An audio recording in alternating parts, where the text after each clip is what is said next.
camp, DHS boot camp on December 17th. We're about a week away from Christmas. Super excited about that. Today's topic is toxics. There's a whole section of toxics in our regulations, and they are on your screen, as you can see.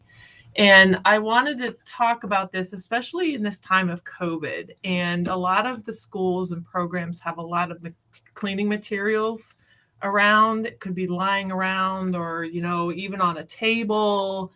And I just want to clarify that toxics have to be in an area or container that is locked or inaccessible to children. So if you've got cleaning products, on the table, you guys are in cafeterias and classrooms and things. If you've got cleaning products left from the maintenance staff, you really got to put them away, get them locked up, have a conversation with the janitorial staff to let them know that it can't be left out. Okay, that's critical. We've taken a couple citations on this. The other thing is what's considered cleaning material and toxic materials could be as easy as, say, Gold Bond powder. It could be lotion. It could be sanitizer. All of these need to be inaccessible to children. They need to be in their original containers, particularly cleaning materials. It depends. I've seen cleaning materials that, you get cleaning materials in the big containers, and they kind of take the bigger container and put it into a smaller container, and the smaller container's not labeled and it's left out on the table, and that's an issue because it's not in the original container. First of all, it's not in the original container, and it's left accessible to children. So that's a big issue. Could be, I'm trying to think, other things that you could be using in your program. It could be dish soap. If you're using dish, because we use dish soaps in art projects, it has to be supervised. You can't leave dish soap out. Emily, you've used dish soap, right? Like you've had that. And yeah, honestly, we had that on the counter, and we were like, I mean, dish soap, right?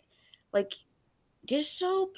And Zach was like, I mean, let's just put it up. Like, we better be safe than sorry. And so at the last minute, we put the dish soap away. But we would have that would have been our one stinking citation if we hadn't put that up. Yep. But yeah, our wipes, we lock those in our first aid kit. Yeah, wipes are considered toxics as well. That's how we keep those away from the kids. Good.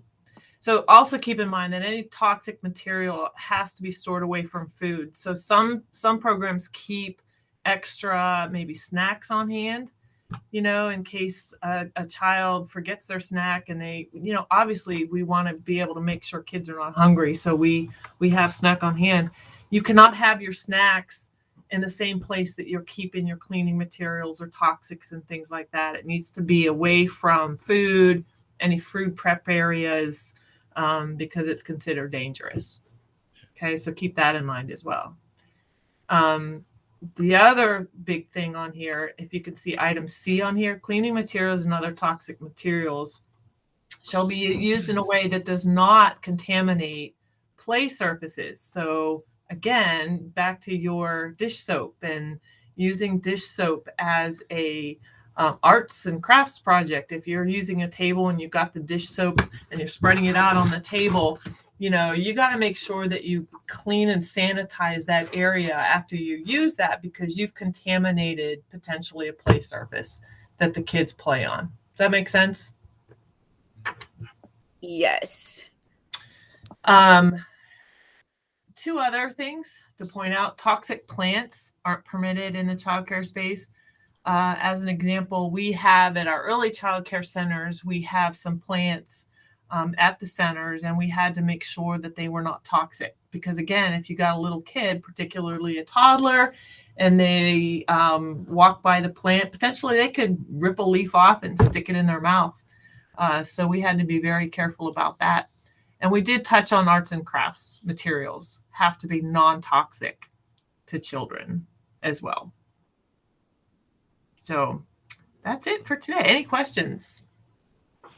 Yeah, two things. The one thing was that we dealt with this a little bit in terms of plants at Sampson during the summertime because Okay. there was some poison ivy that was growing, and right next to one of the pathways that was Yep. walking. Mhm. So we had to keep the kids away from that, Yep. kind of to direct them, hey, don't go here. That's a big um, thing. Yeah, they're yeah, yeah. allergic to that. That would, yeah. Yeah. So, and then obviously we had the maintenance guys, obviously spray it. And the joke was, hey, what are we gonna do? Spray the entire woods? So, anyway, and also, the question that I have is, in terms of like, the Lysol spray, Sure. um, you know, obviously making sure that it's completely dry, while, after the kids are done, playing with it. So, that's kind of one of the things that we use a little bit in our sites. We have it locked away for sure. Okay, good. And I would So, point out too with Lysol spray, because mhm, we need to sanitize and disinfect and all that good stuff. With spray, keep in mind you've got to do it when kids are not around it, because there's a potential of them inhaling it. yeah, yeah, And it's why we're not allowed to use sunscreen that's a spray, that's an aerosol, yeah, because kids could inhale it. So just make sure that you're using it when kids are far enough away that they don't potentially inhale it. yeah. And most of 99% of the time, it's when the kids have left, we're just cleaning up to go Perfect. home. Perfect. And that's, Mhm. and so that's why I was kind of like, I wanted to make sure that this was being handled the right way. And so, yeah, Perfect. that's That's a what it good was. question. Yeah. Yep. Awesome. Yep. Good. Any other questions, comments? Anything that I can answer for today? No, I was just gonna say that when we were like the labeling the bottles though, because Mhm. we use the standard mixture for bleach Bleach. and water. Mhm. And my kids love the smell of that, by the way. Like they're obsessed with it. They're like, it smells amazing. Okay. But when we were at the community center, we were using a different bottle for it, and the custodian there was like, you cannot do this. We were like, okay. Because if he said because of poison control, like if the kid ingests it, like Mhm. and somebody was calling poison control, they wouldn't know it was in it. Yeah. We've So got similar situations in the early childcare center, because we have to spray down the changing table after every change. yeah, So, we have labels specifically. Of course, we're going to mix it, the disinfectant sanitizer up big, and then put it in smaller containers, and then we got to put a label on it to say what it is. yeah. So Yeah. we made sure to label our bottles after that. But yeah, but that was the one thing that we had never thought about. We're like, Mhm. oh, we'll just mix it up in this bottle. And he's like, yeah, you can't do that. Right. Yep. Good. Good. Good. All righty. I'm going to stop it. And